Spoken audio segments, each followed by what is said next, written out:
Senador Blairo Maggi, eu já tive a oportunidade de conhecer um pouco também do interior do Paraguai. E realmente tem terras maravilhosas, campos agricultáveis, pessoas de bem, inclusive cidades com nome de cidades paranaenses, regiões com nome de regiões paranaenses, que é o meu estado. Senhor presidente, senador Paulo Paim, senhoras e senhores senadores, caros telespectadores da TV Senado, ouvintes da Rádio Senado, senhoras e senhores, eu volto à tribuna do Senado, senhor presidente, para dar continuidade ao pronunciamento que realizei na última terça-feira sobre a violência na cidade de Curitiba, estado do Paraná, capital do meu estado. Em verdade, trata-se de continuar analisando uma série de reportagens intitulada Crime Sem Castigo.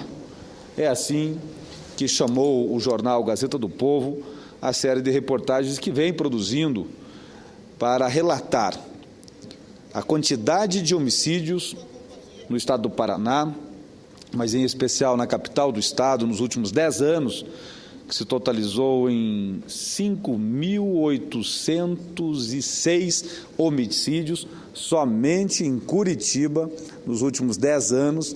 Destes 5.806 homicídios, o jornal Gazeta do Povo fez uma análise em 1.000 desses casos e, a partir daí, construiu uma série de reportagens intitulada Crime Sem Castigo, publicadas diariamente ao longo de toda a semana que passou no referido jornal. Nessa oportunidade, apresentei dados, reflexões sobre as matérias veiculadas entre os dias 7 e 11 de agosto, que é igualmente ao material anterior. Decorre de um levantamento minucioso realizado em 18 meses pelos repórteres Rogério Galindo, Rosana Félix, Bruna Maestre Walter e José Marcos Lopes, sobre 1.000 dos 5.806 casos de assassinatos ocorridos na cidade de Curitiba entre os anos de 2010 e 2013. Infelizmente, senhoras e senhores senadores, e, sobretudo, os curitibanos e curitibanas que nos assistem pela TV Senado, a continuação da série Crime Sem Castigo amplia a minha perplexidade diante do que considero a falência do sistema de segurança pública na nossa capital. Por exemplo, me parece muito preocupante o fato de que a prova técnica não aparece em 81% dos 1.000 inquéritos analisados pela Gazeta do Povo. Dizem os especialistas que todo crime deixa rastros, mas isso significa que sempre a polícia vai atrás desses rastros. As análises especiais presentes nos casos mais graves, como exames de sangue, de DNA e imagens de câmeras, corroboram o trabalho policial ou apontam linhas a ser seguidas, além do usualmente afastar as dúvidas do caso concreto. Em Curitiba, senhor presidente, entretanto, os exemplos citados são excepcionais e, na maioria das vezes, a polícia não conta com provas desse gênero para descobrir quem é o culpado. Afinal, dos 1.000 casos analisados pelos 190, apenas 190 deles contavam com provas técnicas. Executados os 2 exames mais básicos, a necropsia e o exame no local do crime.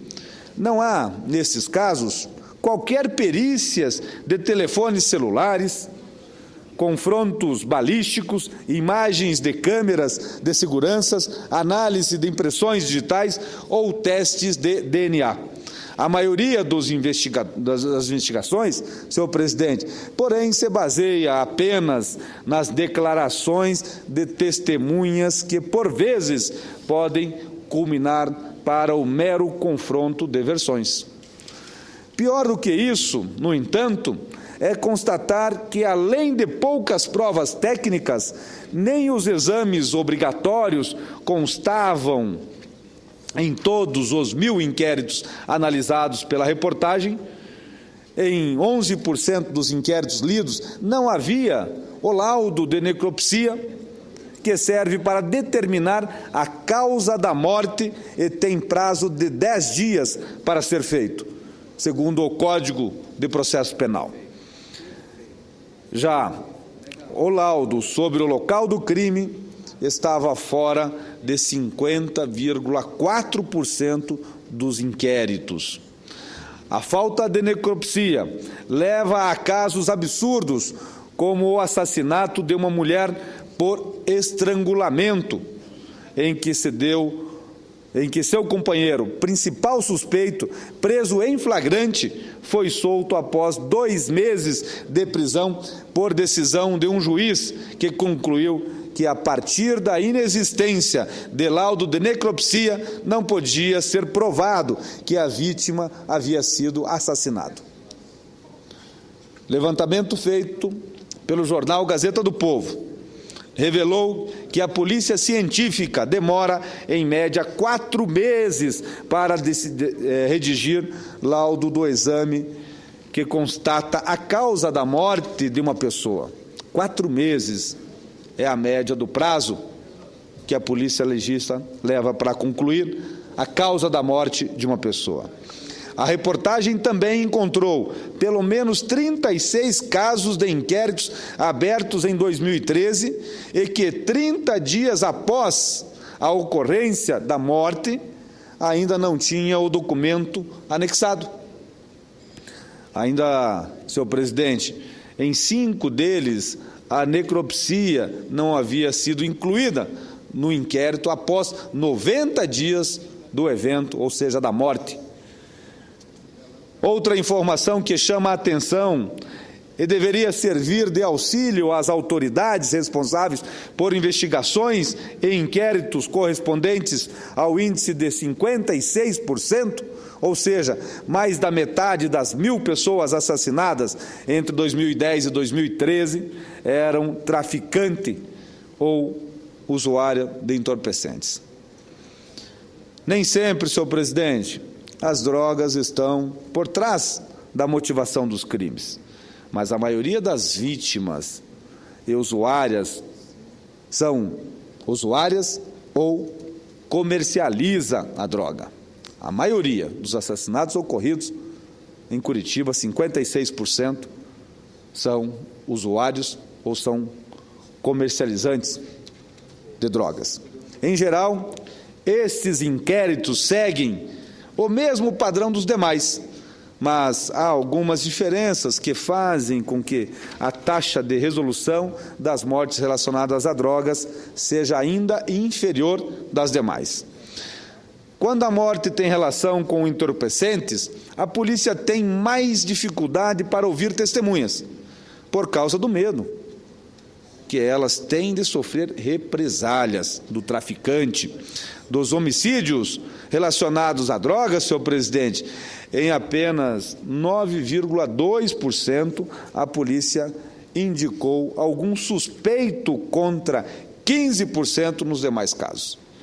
Aliás, senhoras e senhores senadores, cumpre registrar que, muito antes do início do levantamento da Gazeta do Povo, apresentei no Senado Federal o projeto de lei 763 de 2011, que estabelece pena de multa para o usuário de drogas que cria nova circunstância agravante ao agente que comete crime sobre o efeito pro ordenador de drogas, entre outras providências.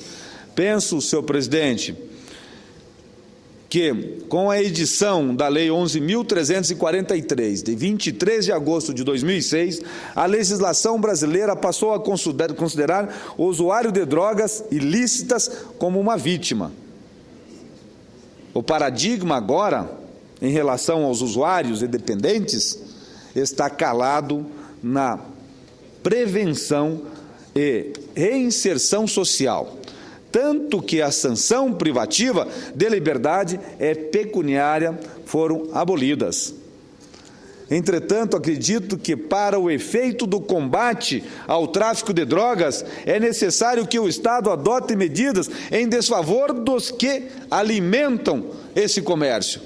Atualmente, as penas para o usuário de drogas são muito brandas e não desestimulam a prática ilícita. Creio que é preciso sinalizar para o usuário de drogas que ele corre graves riscos pessoais e no campo legal, caso seja apanhado consumindo drogas ou caso se envolva em crimes sob o uso de drogas. Faço aqui um parênteses, senhor presidente. Se um cidadão ingere álcool, que é uma droga lícita e permitida pelo nosso ordenamento jurídico, sai dirigindo o seu veículo, atropela e mata alguém ou comete um acidente que alguém venha a falecer, ele responde como que aquele que teve a intenção, teve a vontade de agir, porque ele sabia que a legislação proibia. Caso ele estivesse sob o efeito deste elemento químico, que é o álcool, que é proibido dirigir. O que nós queremos dizer? Que o cidadão que, sob o efeito da droga, da cocaína, do crack, qual que seja, que venha cometer crimes, que seja responsabilizado como agravante para nós incentivarmos ou desincentivarmos o uso desse entorpecente. Entretanto, senhor presidente, acredito que para o efeito do combate de tráfico de drogas é necessário que o Estado adote essas medidas em desfavor daqueles que alimentam o tráfico. Atualmente, as penas para o usuário realmente são incompatíveis. Nesse sentido, o projeto promove a aplicação da pena de multa para o usuário de drogas e cria nova circunstância agravante quando o agente comete crime sob o efeito dessa substância psicoativa. Neste caso, senhor presidente, ademais, o projeto veda a substituição da pena privativa de liberdade pela restrição de direito, bem assim proíbe a concessão do sursis. Sursis é aquele concedido no Natal pelo presidente da República. Senhoras e senhores senadores, já em 2011, estava convencido de que a guerra contra o tráfico de drogas jamais será vencida sem a punição eficaz também dos usuários. E agora, a partir dos números de levantamento da Gazeta do Povo, que indicam que dos 1.000 casos de homicídios analisados, entre os 5.806 ocorridos em Curitiba, entre 2010 e 2013, em 3 anos, destes 1.000 casos analisados, 562 envolviam usuários ou traficantes de drogas. Nós estamos falando de crimes contra a vida, estamos falando de homicídios, de alguém que ceifou, que tirou a vida de alguém. 56,2% dos homicídios ocorridos na capital do meu estado, a cidade de Curitiba, foram por usuários ou traficantes. Sinto-me, senhor presidente, ainda mais confortável para continuar lutando pela aprovação do meu projeto, que também criminaliza o usuário de drogas, principalmente aqueles que detêm maior poder aquisitivo, porque são esses que financiam o tráfico no Brasil, de forma indireta. E por que não dizer também de forma direta? Mas, senhoras e senhores senadores, voltando à série Crimes Sem Castigo, intitulada pela Gazeta do Povo nas reportagens da última semana, também merece destaque a análise geográfica da ocorrência dos crimes, que evidencia áreas com pouca iluminação, terrenos abandonados e sem conservação como locais com maior probabilidade de acontecerem crimes mais violentos. Pelo estudo nas áreas menos cuidadas, seja pelos moradores, seja pelo poder público, o criminoso sabe que há menos risco de ele ser denunciado, o que significa que a polícia precisa atuar de forma mais intensa e ostensiva nas localidades mais pobres. Aliás, senhor presidente, no que se refere à localização dos homicídios, o estudo vai além e constata que quase metade dos crimes estão concentrados em 176 das mais de 8.000 ruas da capital do estado do Paraná. Repito, senhor presidente, no que se refere à localização dos homicídios, na capital do estado do Paraná, cidade de Curitiba, o estudo feito pelo jornal Gazeta do Povo constata que quase a metade dos crimes, dos homicídios, estão concentrados em 176 ruas, das mais de 8.000 existentes na capital. Uma polícia ostensiva nesses locais já daria um resultado excelente para reprimir o crime na capital do meu estado, o estado do Paraná. E acontecem com a maior frequência, senhor presidente, em áreas de ocupação irregular, localidades pobres e à beira dos rios e da linha de trens. O maior número de ocorrências é na Avenida Juscelino Kubitschek, na cidade industrial de Curitiba, conhecida como SIC, com 11 assassinatos, com maior concentração nas imediações da ocupação da Vila Nova Barigui. Também chamam a atenção, senhor presidente, pela violência, o entorno da Vila Sandra, na SIC, a Terra Santa, no Tatuquara, o Chapinzal, no Sítio Cercado, o Campo Cerrado e o Osternac, também no Sítio Cercado, 23 de agosto, no Ganchinho, Vila União e Jardim, Icaraí, no Uberaba, Vila Acrópole e Vila Autódromo, no Cajuru. São bairros tidos como periféricos e regiões pobres da capital do estado do Paraná. O levantamento também indica que existe data para a ocorrência da maioria dos casos de homicídio na capital. Olha o absurdo. Visto que 55% das mortes ocorreram de sexta a domingo, ou seja, final de semana. E o problema é que, diante dos tais números, senhor presidente, a polícia não pode falar em imprevisibilidade. Afinal, o assassinato em Curitiba ocorre sempre nas mesmas áreas, nos mesmos horários.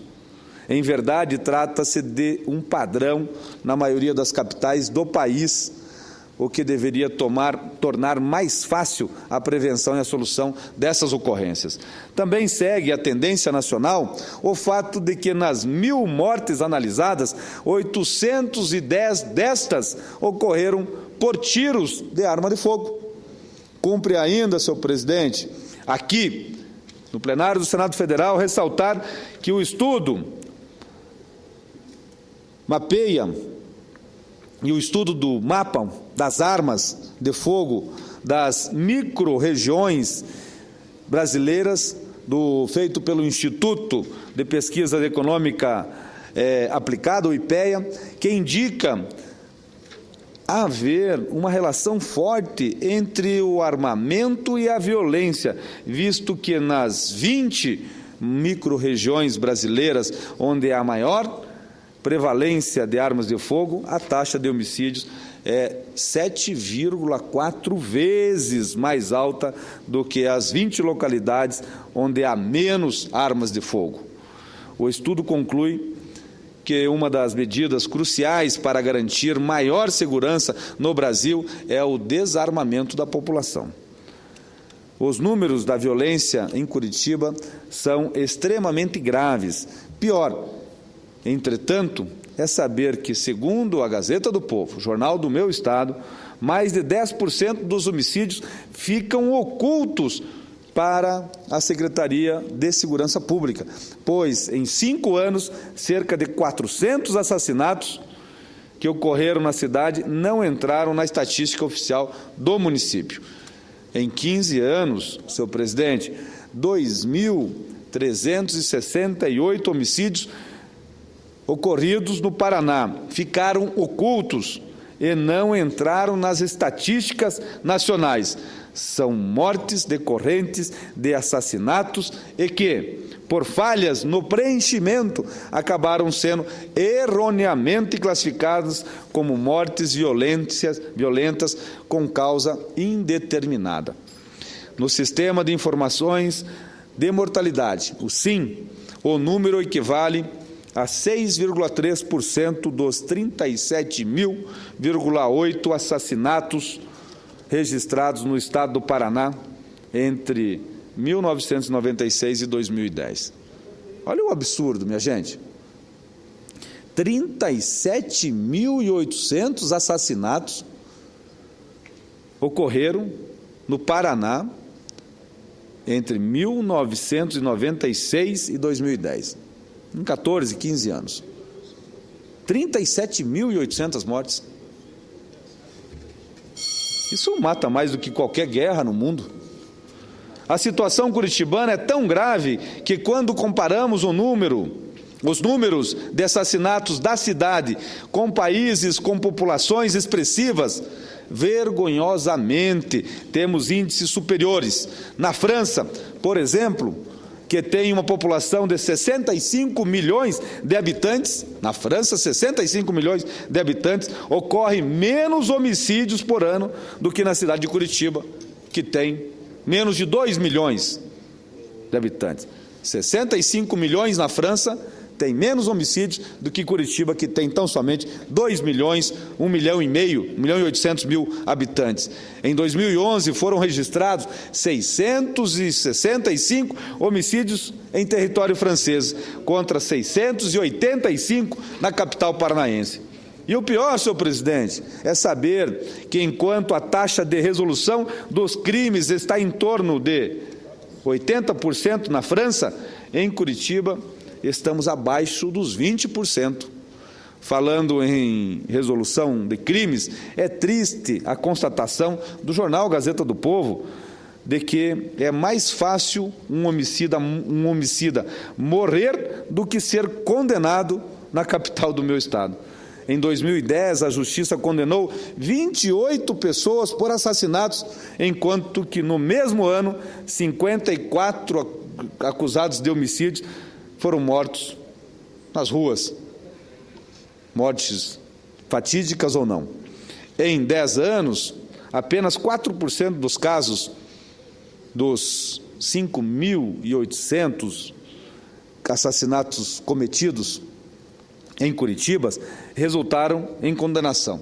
Dos 5.800 homicídios ocorridos em 10 anos no Paraná, apenas 4% desses casos houveram condenação.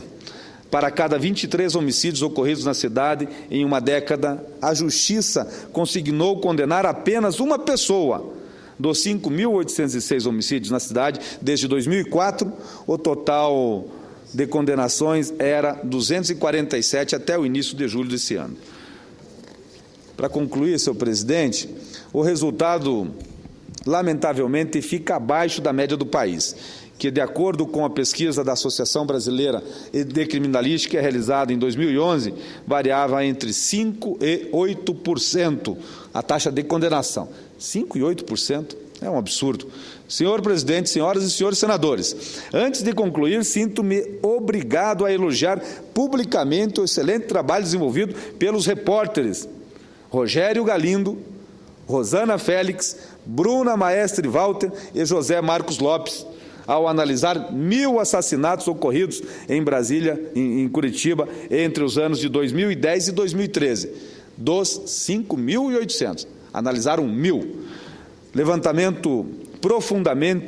Lamento profundamente, como morador da cidade de Curitiba, os números obtidos pelo levantamento que demonstram a situação de tremenda precariedade dos nossos sistemas de investimentos, indiciamento e, sobretudo, investigação com punição aos criminosos. Espero, senhor presidente, que as autoridades paranaenses responsáveis pela segurança em nosso Estado possam utilizar este extraordinário trabalho realizado pelo jornal ao longo de 18 meses como uma bússola para nortear o aprimoramento das suas ações de proteção ao combate e à violência no Estado do Paraná. Não podemos, em hipótese alguma, aceitar a manutenção de índices tão negativos na capital do Estado do Paraná, como em qualquer região desse país. É imperiosa a reversão desta realidade, pois, além de educação e saúde, a segurança figura dentre as principais preocupações de todos os cidadãos brasileiros. A população curitibana merece dias melhores e mais seguros. Era o que tinha a dizer, senhor presidente, agradecendo Vossa Excelência pela tolerância do tempo, dado a relevância do assunto. Muito obrigado. Muito bem.